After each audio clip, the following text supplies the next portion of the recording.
Welcome to ETV prime. Srimanthudu cinema దర్శకుడు కొరటాల శివ కథ రాసుకుని మహేష్ బాబుతో సినిమా తీశాడా, లేకపోతే మహేష్ బాబు జీవితాన్నే సినిమాగా తీశాడా అనిపిస్తుంది. నిజ జీవితంలో కూడా మహేష్ బాబు, ప్రిన్స్ మహేష్ శ్రీమంతుడే. శ్రీమంతుడు అంటే డబ్బు ఉండటం కాదు, గొప్ప మనసు ఉండటం. తెర మీద హీరోలు మంచితనం, మానవత్వం, గొప్ప మనసు ఇవన్నీ అద్భుతంగా పండించి రక్తి కట్టిస్తారు. అయితే నిజ జీవితంలో కూడా ఆ మంచితనం, మానవత్వం, గొప్ప మనసు అనేటువంటిది కొద్ది మంది హీరోలకే ఉంటుంది. అలాంటి కొద్ది మంది హీరోల్లో సూపర్ స్టార్ మహేష్ ముందు వరుసలో ఉంటారు. ఆయన తండ్రి సూపర్ స్టార్ కృష్ణ గారు కూడా ఎన్నో సేవా కార్యక్రమాలు చేసేవారు. దివిసీమ ఉప్పెన వచ్చినప్పుడు అప్పట్లో ఆ బాధితుల కోసం ఆయన జోలు పట్టి ఎన్నో ప్రదర్శనలు ఇచ్చి నిధులు సేకరించి వారికి సహాయం చేశారు. ఇప్పుడు సూపర్ స్టార్ మహేష్ బాబు గారు కూడా తండ్రి బాటలోనే నడుస్తూ మరో అడుగు ముందుకేసి తన సంపాదనలో 30% సేవా కార్యక్రమాలకి వినియోగిస్తున్నారు. ఆంధ్రప్రదేశ్లో అయితే ఆయన సొంత ఊరు బుర్రెపాలెన్ని దత్తత తీసుకున్నారు. అలాగే తెలంగాణలో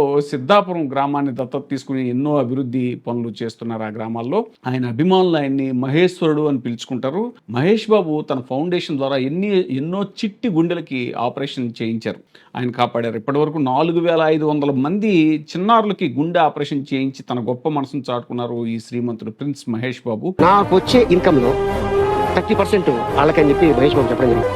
1000 మంది ఆడబిడ్డలకి గుండె ఆపరేషన్ చేశారంటే మామూలు విషయం కాదు. విజయవాడలో ఆంధ్ర హాస్పిటల్ ద్వారా, తెలంగాణలో ప్యూర్ లిటిల్ హార్ట్ ఫౌండేషన్ ద్వారా ఆయన ఎన్నో గుండె ఆపరేషన్లు చేయించారు. ఏటా 50 కోట్ల రూపాయలని చిన్నారులు గుండె ఆపరేషన్ కోసం ఖర్చు చేస్తున్నటువంటి మనసున్న మహారాజు ప్రిన్స్ మహేష్ బాబు. ఆయనకి ఈరోజు వీటీవీ తరఫున జన్మదిన శుభాకాంక్షలు తెలియజేస్తున్నాం. Long live prince Mahesh Babu.